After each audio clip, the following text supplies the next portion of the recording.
నమస్తే, welcome to తొలి వెలుగు.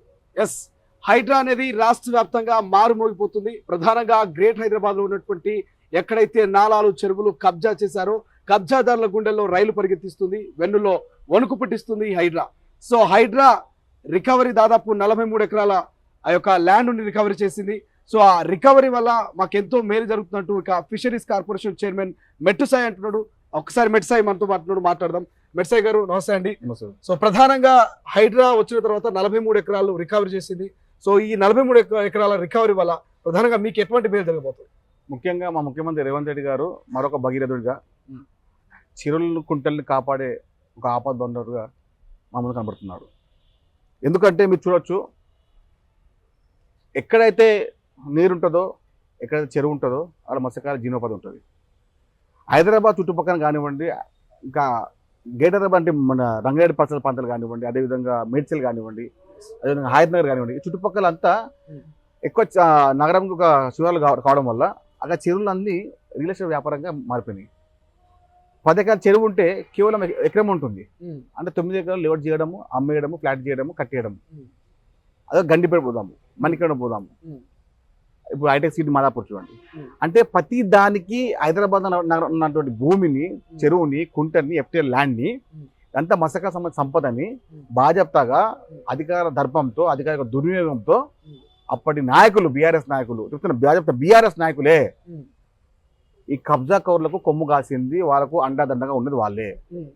హైడ్రా ద్వారా రేవంత్ రెడ్డి గారు చేసినటువంటి యజ్ఞాన్ని మత్స్యకార కుటుంబాలన్నీ స్వాగతిస్తున్నాయి. మత్స్యకార కుటుంబాలకు మరో భగీరథుడిగా, మరొక ఆపద్ బాంధవుడిగా, వరాలిచ్చే దేవునిగా ఇప్పుడు రేవంత్ రెడ్డి గారు ఉన్నారు. కానీ హైడ్రా అనేది ఒక హైడ్రా అంటున్నాడు కేటీఆర్ కావచ్చు, హరీష్ రావు కావచ్చు, ఇదంతా రాజకీయ లబ్ధి కోసమే ఈ హైడ్రాని తీసుకొచ్చారు ప్రధానంగా అంటున్నారు. మీరేం చెప్తారు దీన్ని? శ్రీశైలం గారు రాజకీయ లబ్ధి అంటే కేంద్ర మాజీ మంత్రి, రక్షణ శాఖ మాజీ మంత్రి పల్లం రాజు గారు తమ్ముడు ఆనందరాజు గారు కాంగ్రెస్ పార్టీ, ఆయన కుటుంబమే కదా, ఆంధ్ర కాంగ్రెస్ పార్టీ కుటుంబమే కదా, ఆయనకు కూడా సంబంధించిన ఆస్తులు కూడా తీసాం కదా. ఇందులో ఎవ్వరికి ఏ పార్టీ ఆ పార్టీ అని లేదు. తప్పు చేసింది, కబ్జా చేసింది, ఎవరైతే మన ప్రభుత్వ సంపదని దాచుకుందో ఎవరిని వదలదు హైడ్రా. రేపో మాపో పల్లా రాజేశ్వరరెడ్డి, మల్లారెడ్డి, జనవాడ కేటీఆర్ ఫామ్ హౌస్ కూడా హైడ్రా అడుగుపెట్టే అవకాశం ఉందంటారు. ఇది ఎంతవరకు వాస్తవం ఉంది? నిజంగా వాళ్ళు కబ్జా చేస్తే అక్కడ కూడా బుల్డోజర్ వెళ్ళే అవకాశం ఉందా? మన శ్రీశైలం గారు చూడండి, ఇప్పుడు మెట్టు సాయి కుమార్ ఒక గుంట కబ్జా చేసిండు, 9 గుంటలు భూమి ఉంది, ఒక గుంట కబ్జా చేసింది కదా, తీసేయాల్సిందే.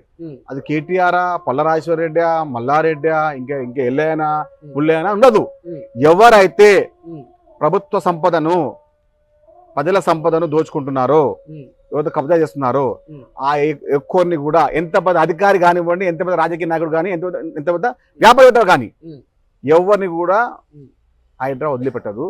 ముఖ్యమంత్రి గారు చాలా స్ట్రిక్ట్ గా ఉన్నారు దీనిపైన. ఎవరైనా కూడా, ఈవెన్ కాంగ్రెస్ పార్టీ నాయకులు కూడా చేసి ఉంటే తీయమని చెప్పినట్టు ఎవరన్నారు ఆ ముఖ్యమంత్రి. ఇట్లా ఇన్ని రోజులు 10 సంవత్సరాలు అసెంబ్లీ సాక్షి కొమ్ము కాసింది ఎవరు? కేటీఆర్ కదా. మున్సిపల్ మంత్రి ఉన్నప్పుడు ఆయన కదా, మున్సిపల్ శాఖ మంత్రిగా, ముఖ్యమంత్రి తనయుగా, మా హైదరాబాద్ సంబంధించిన వ్యవహారాలు చూస్తున్న మంత్రిగా అన్ని వ్యవహారాలు చేసిన కేటీఆర్ గారు బాజాప్తాగా కబ్జా కౌర్లకు కేర్ ఆఫ్ అడ్రస్ గా వారికి ఒక ఆపద ఉన్నది ఎవరప్పుడు? కేటీఆర్ కదా. ఇప్పుడు కేటీఆర్ గొప్పలు మనం మాట్లాడుతుండ్రు. ఇప్పుడు మీ ప్రభుత్వం మీద కొన్ని విమర్శలు కూడా వస్తున్నాయి. హైడ్రా ఏదైతే కూల్చివేతలు మొదలు పెట్టిందో, ఈ కూల్చివేతలకు కారణమైనటువంటి అప్పటి అధికారులు, పర్మిషన్స్ ఎవరైతే ఇచ్చారో వాళ్ళ మీద యాక్షన్ తీసుకోవాలి ఖచ్చితంగా. ఇప్పుడైతే ఈ ఓనర్స్ మీద తీసుకుంటారు, అప్పటి అధికారుల మీద కూడా యాక్షన్ తీసుకోవాలని పెద్ద ఎత్తున ఫిర్యాదులు వస్తున్నాయి. అధికారుల మీద కూడా ఉక్కుపాదం మోపే అవకాశం ఉంటుందా? అధికారులు ఎవరైతే పనిచేసారు అప్పటి మున్సిపల్ మంత్రి కదా, ముందు ఆయన మీద తీసుకోవాలి.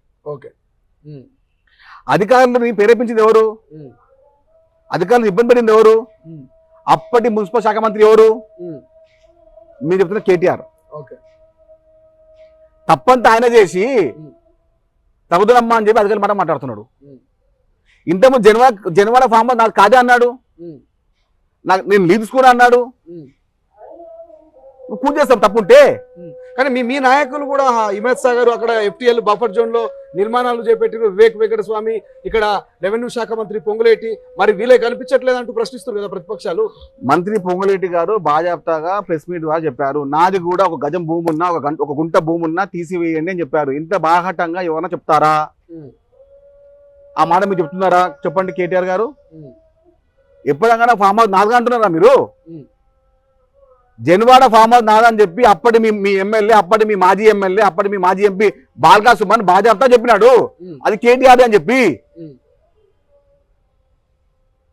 అబద్ధాలు మీరే మాట్లాడతారు, అన్యాయం మీరే చేస్తారు, అధికారుల మీద దౌర్జన్యం మీరే చేస్తారు, అధికారులను ప్రేరేపించింది మీరే. మున్సిపల్ శాఖ మంత్రిగా ఉండి తప్పుడు జీవోలు తెచ్చి అధికారులను ఇబ్బంది పెట్టి అధికార దుర్వినియోగం చేసి FTL కట్టింది ఎవరు? చెరువు కుంటలు కబ్జాలు చేసింది ఎవరు? అప్పుడు మున్సిపల్ శాఖ మంత్రి ఎవరు? అప్పుడున్న పార్టీ అధికార పార్టీ ఎవరిది? మెట్ సాయి కుమార్ గారు, మీరు సోషల్ మీడియాలో యాక్టివ్గా ఉంటారు, బహుశా మీ దృష్టి కూడా రావచ్చు.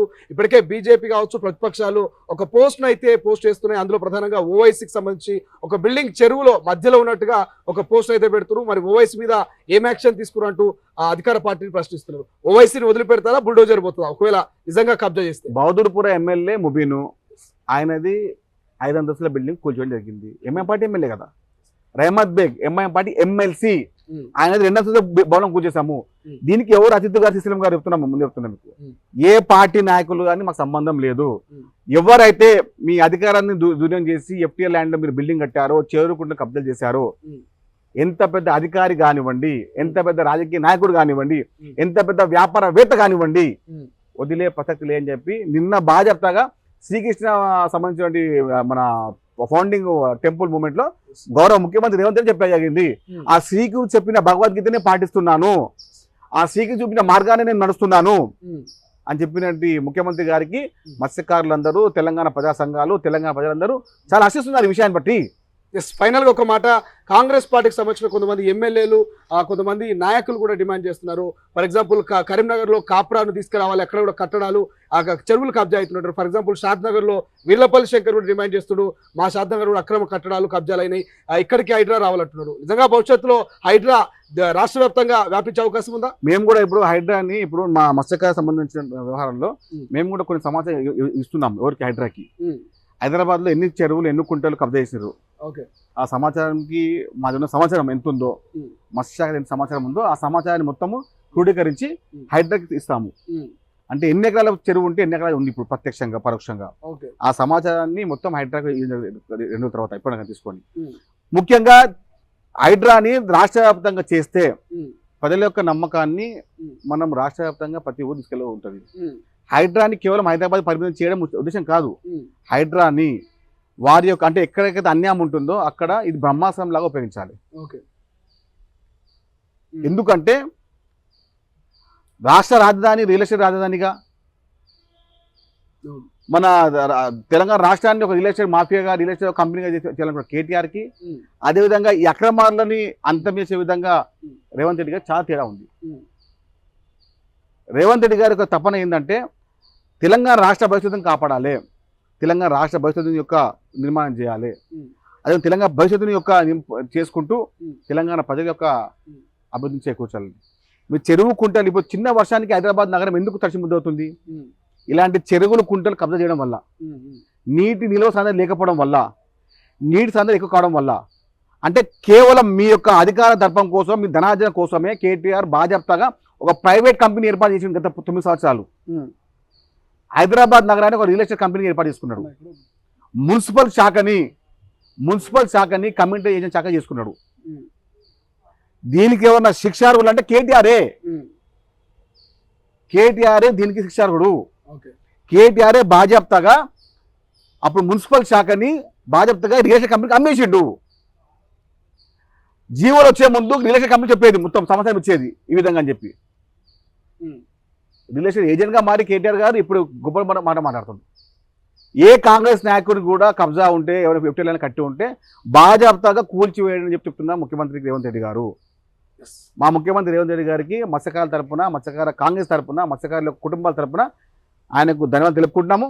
చెరువును కుంటను కాపాడుతున్నట్టు మరో భగీరథుడిగా రేవంత్ రెడ్డి గారు మాకు కనబడుతున్నారు. Thank you so much. ఇది ఇక ఫిషరీస్ కార్పొరేషన్ చైర్మన్ మెట్టు సాయి క్లియర్ చెప్తున్నాడు. చెరువులను, కుంటలను కబ్జా కాకుండా ఇక కాపాడుతున్నటువంటి రేవంత్ రెడ్డి గారు ఖచ్చితంగా మత్స్యకారులను ప్రోత్సహించినట్టే, మత్స్యకారులను కాపాడినట్టే ఖచ్చితంగా అపరిత భగీరథుడు అంటూ కూడా ఆయన సంబోధిస్తున్నటువంటి పరిస్థితి. చూద్దాం హైడ్రా ఇంకెక్కడి దాకా వెళ్తుంది, ఎటువంటి కట్టడాలను కూర్చోబోతుంది అనేది. కెమెరా పర్సన్ అజయ్తో శ్రీశైలం, తొలి వెలుగు, హైదరాబాద్. అసలైన తొలి వెలుగు. ఫాలో వాట్సాప్ @తొలి వెలుగు official.